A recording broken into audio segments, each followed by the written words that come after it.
right, Sean Zattel, FightHype.com, here with the legendary Bob Arum, promoting a good fight this Thursday night in Vegas. Not Saturday, Thursday on ESPN. Shakur Stevenson, De Los Santos. Bob, are you expecting your guy, Shakur Stevenson, to have a one-sided performance in this fight? What are you expecting? Well, De Santos is a real tough guy, and he packs a big punch. I expect Stevenson will win, but it's going to be a tough fight. What do you think is the most realistic route to getting him in a pay-per-view fight? Is it Lomachenko? Is it Davis? Is it Haney? Any of them, three of them, any of those three, no question about that. I think Shakur is ready now for a big pay-per-view fight. Do you think Lomachenko is a pay-per-view fight? Yeah, I think definitely. Yeah. Haney and Lomachenko did good business for us. Why then not make that fight next? Why is that not the fight tonight? Lomachenko and Stevenson, and Loma's rumored to be facing Kambosos. No, Loma, we offered him a fight this year, and he said no, he was not going to fight this year. There's still a war going on in Ukraine. I know they blew up the hangar that he had on his property in Ukraine. So he has other things in his mind, but he'll be back in action hopefully the first quarter of next year. Was the fight you offered him Stevenson? Was it Shakur Stevenson? We just said, are you available to fight this year? He said, absolutely not. I want to wait next year. So we didn't specifically offer him any particular fight. Now, I know the thinking of putting this fight on Thursday was, to gain traction from all the foot traffic from the F1, all the people attending. And how does the fight, is it meeting your projections that you thought it would do for Thursday night? And Thursday night is a very tough night to do a big fight because people have to work on Friday, and I'm not sure that the Formula One people care too much about boxing. I just don't know. But the reason this fight's on a Thursday night is because ESPN is doing Formula One on the weekend, and they wanted to use boxing, the telecast, to, in effect, help promote their telecast of Formula One. That's the reason. There's no, that we figured we'd jump on this because of Formula One. We were asked to do a Thursday night fight prior to Formula One by ESPN. And, obviously we're going to accommodate ESPN. Right. Similarly, we're going to do a Thursday night fight next year before the Super Bowl for the same reason. Right, in February when the Super Bowl comes to Las Vegas. Exactly. Right. Do you think this has panned out well? The idea of putting it before F1. Again, whether it turned out well or not, we were asked to do it by ESPN, who goes a long way to paying our bills, right. And we're certainly going to accommodate whatever they want. I mean, it's not like a great genius move on our part that we figured out and we made determination. ESPN asked us to do it, and so we're doing it. And I know we're coming up. How close are we to Shakur's contract being up and re-signing, renegotiation? Well, we're talking. I think you talked to James Prince about it. Mm-hmm. We're talking about extending for a period of time.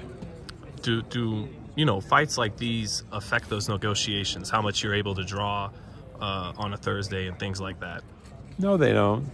Okay. You can't really task Shakur on what this fight will draw, because he has proved, Shakur has, that he can draw a big audience on a Saturday night in Newark. Mm-hmm.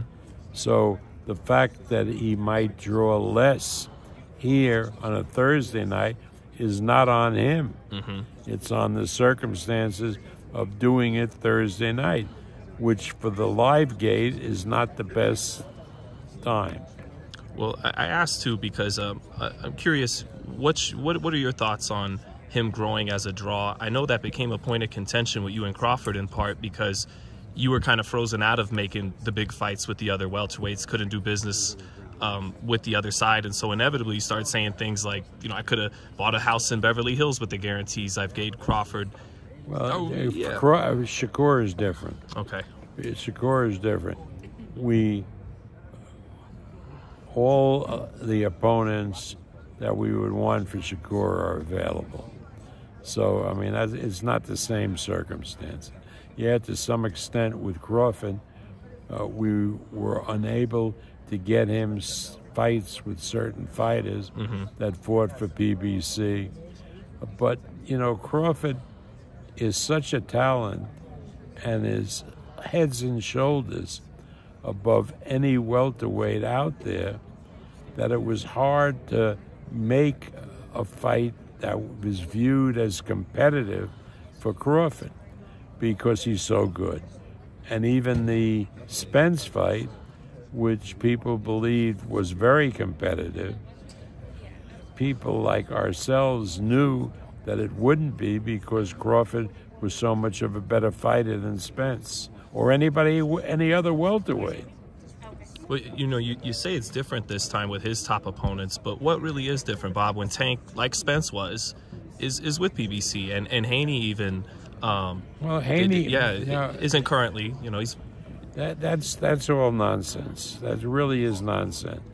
If Haney needs a dance partner that's going to bring in big bucks, that's okay. But Shakur with Lomachenko is probably as big a pay-per-view fight. You know, there's all these other lightweights. There's Navarrete, if he wins with Consacao, getting up to 135. So Shakur's situation is entirely different because, again, with Crawford, the PBC people held all the cards because they had most of the top-name welterweight. Not the case anymore because particularly since PBC's outlets have shrunk and ours hasn't. Right. Is that what you meant earlier in the year when you said we control the money now? Yeah, pretty much so, yeah. But I get it, are you trying to tell me, Bob, that even if it's not Tank, we got so many other top lightweights that it'll be fine? Or are you saying... Just that, exactly right. So exactly forget about a Tank fight? No, if the Tank fight comes, it comes, you know. But again, we have the platform to really drive the revenue in that fight that nobody else has. We have ESPN and ESPN Plus, which nobody else has anymore. What if they make a deal with Amazon Prime? You know, they get a good Amazon Prime, as well. who knows how a fight does pay-per-view on Amazon Prime? I mean, that's really going into territory that nobody knows about. Maybe it works, maybe it doesn't. Maybe Amazon Prime is interested, maybe they're not. Who puts up the money for the fight? We're all in an area of unknown, except Top Rank, because we are, for better or worse, in an area we know exactly where we are. You knew all along with Crawford-Spence, Crawford would win that fight handily when everyone thought it was very competitive. Do you feel that way about Tank and Shakur as well? Or is that a more competitive fight? I never even saw a Tank fight. I really, truly, I've never seen him fight. So I don't know anything about him except what I've read. I know I can't see anybody really beating Shakur. Why is that? Not even Haney? Because he's so good. Not even Haney, no. What? I think Shakur is really special. Why in that matchup then Haney? Because obviously you've seen Haney fight. Why do you I think don't know if Haney? Haney can go back and be as good as he was at 135. I just don't know. It looks to me that he has trouble at 135 and that he's going to stay at 140. But if he comes back to 135, and we would certainly be open to putting him with Shakur. Well, Shakur, I guess, has said, I mean, he's more focused on 135, but he has said he could compete at 140. Well, one step at a time. There's no rush. I mean, how old is Shakur? He's a baby. 26, I think, yeah.